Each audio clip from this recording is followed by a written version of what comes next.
made up of the corporate strength.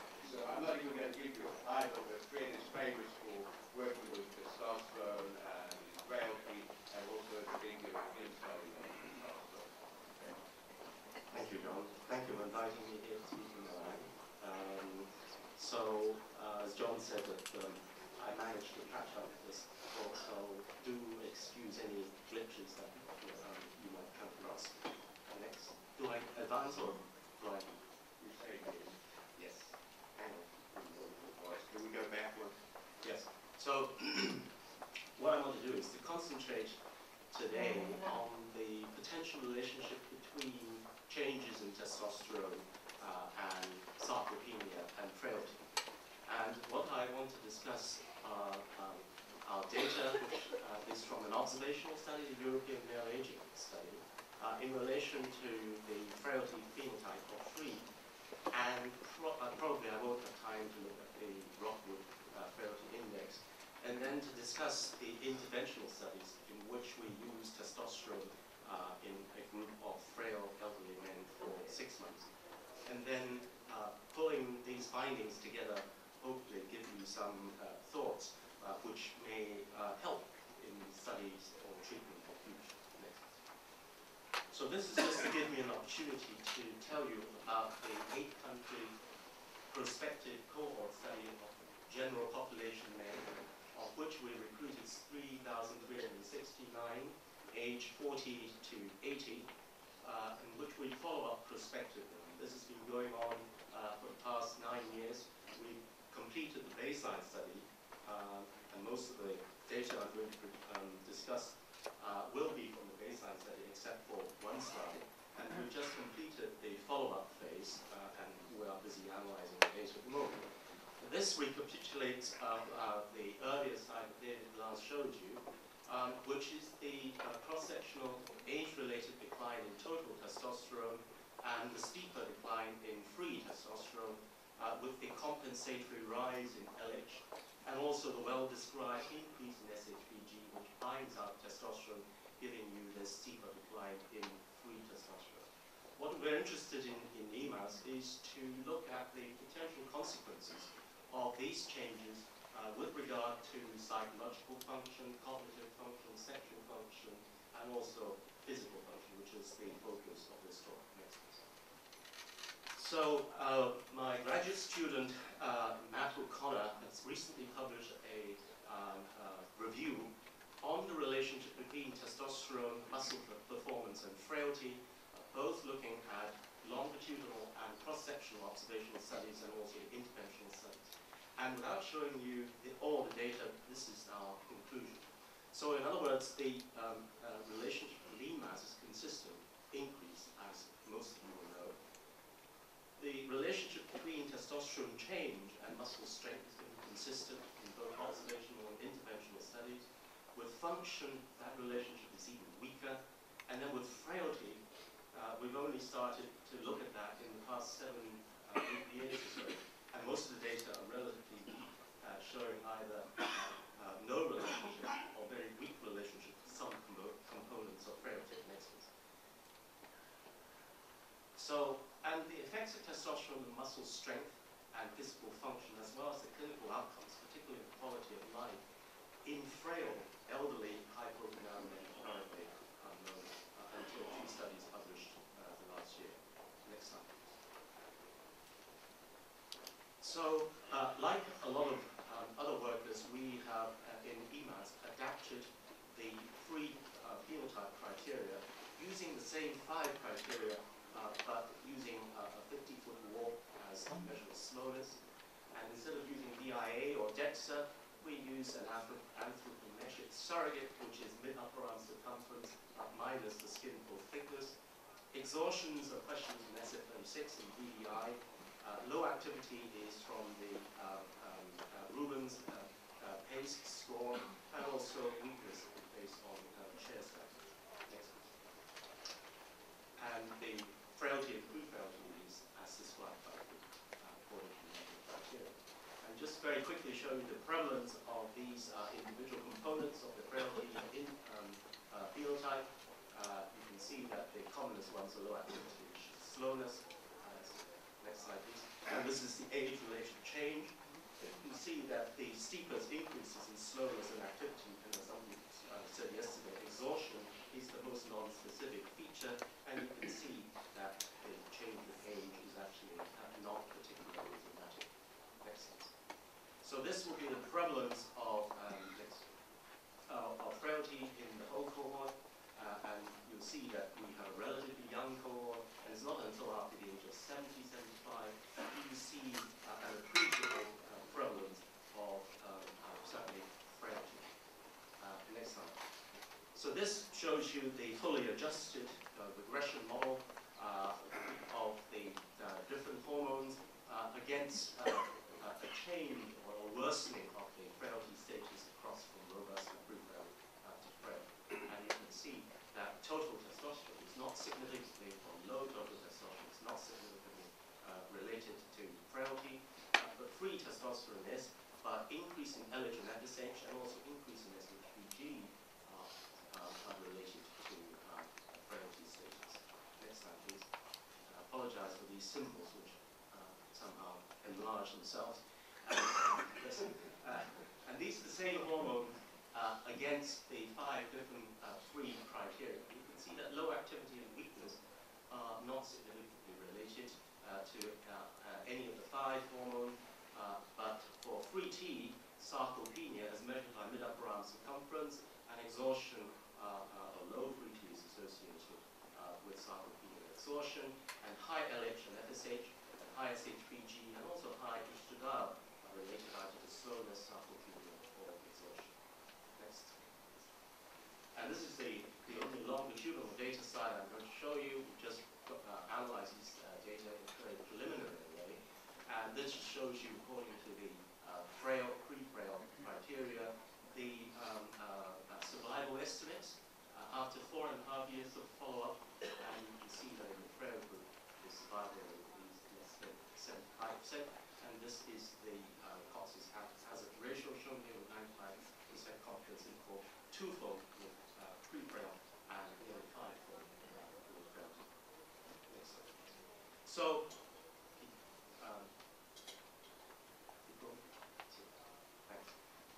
so our current view, based on these cross-sectional data, is that changes in the hypothalamic pituitary testicular axis that are related to mainly reflect a number of multi-system dysregulation which underlies the state of frailty.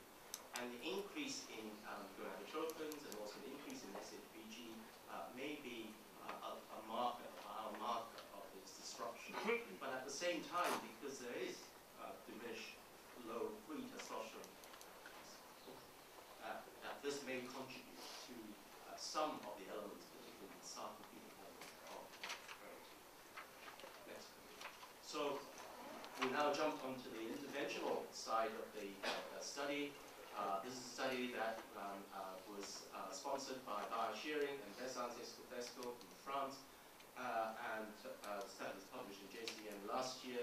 And our hypothesis is that by increasing testosterone level in older men into the middle of the physiological range will lead to an increase in lean mass, muscle strength, physical performance, and quality of life. Yes.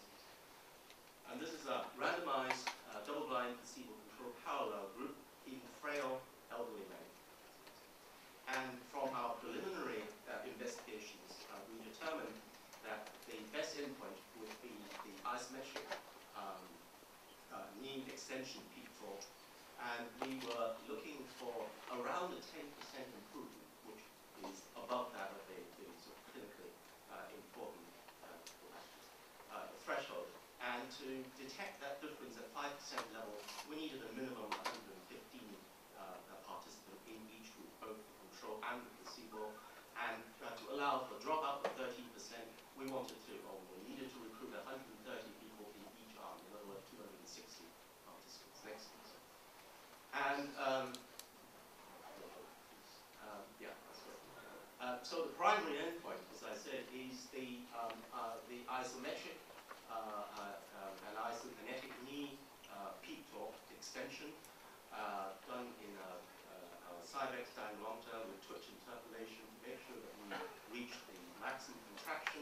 And there are a number of secondary endpoints, including those of physical function, in a number of different, assessed in a number of different ways, including the 6-minute walk, quality of life, and also total body composition changes in lean and fat mass. Next, please. So the inclusion criteria were men in the general community over the age of 65 with one or more of the 3 criteria, and they needed also to have total testosterone below the threshold or the calculated free testosterone below these 250 people. When you're recruiting elderly men for clinical trials, there will be a large number of exclusion criteria. I've highlighted the most important ones, which would be prostate problems, particularly cancer, congestive heart failure, and ischemic heart disease, active ischemic heart disease. Next. So, you can keep going until the end.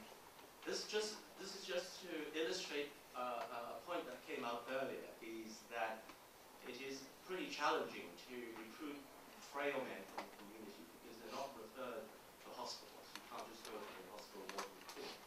So we invited through the advertising, through GPs, over 8,000 men. 1,600 of them turned up for screening, and we painfully excluded 1,400 of them because they're either not frail, or if they're frail, they don't have low testosterone, they have raised PSA, other prostate pathology, and lots of other exclusion comorbidities as well. So eventually, we randomized 130 people into 2 groups, and our dropout rate was low, and then eventually 118, 113 completed after 6 months. We dose adjusted at 2 time points in order to make sure that we hit the target level of testosterone levels. So the mean age of both groups is 74, and this shows you that about 15–14% were frail, and 85 and 86% were pre-frail, and these were the individual components of frailty in our group. Yes. And this just shows you that our treatment arm had testosterone which was double that of the baseline into our target range at the mid-physiological level, above 20 nanomoles per liter. So the free testosterone, the LH went down, suppressed by exogenous estrogen, that's the SHBG and FSH. Next.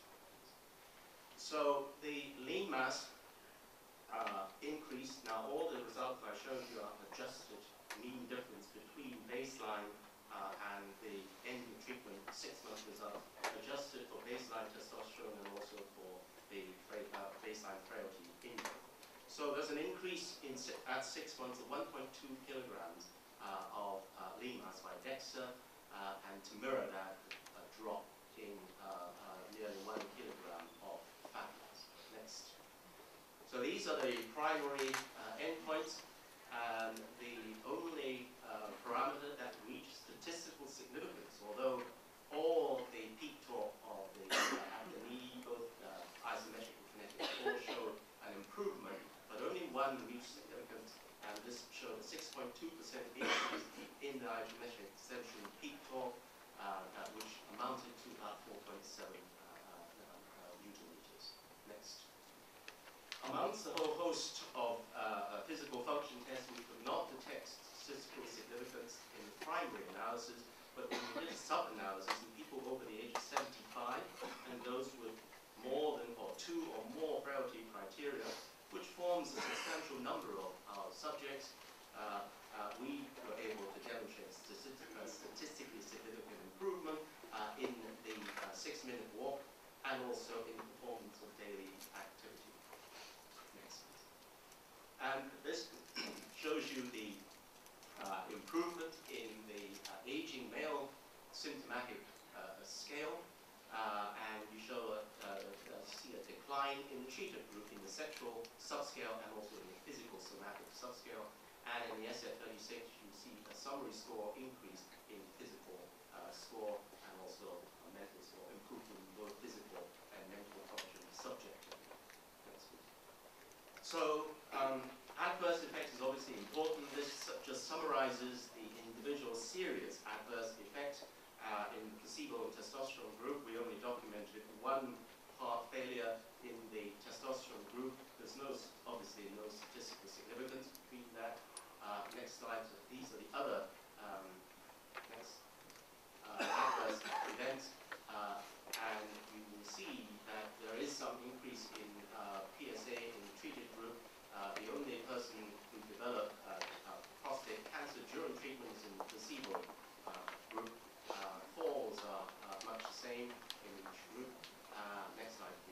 So in summary, the interventional study, which is the largest in the literature, I should say, at mid-physiological level for 6 months in pre-prem and pre-op women, increased EMAS, improved lower limb muscle strength, tended to improve physical function, improve quality of life, and in our experience, good short-term clinical safety.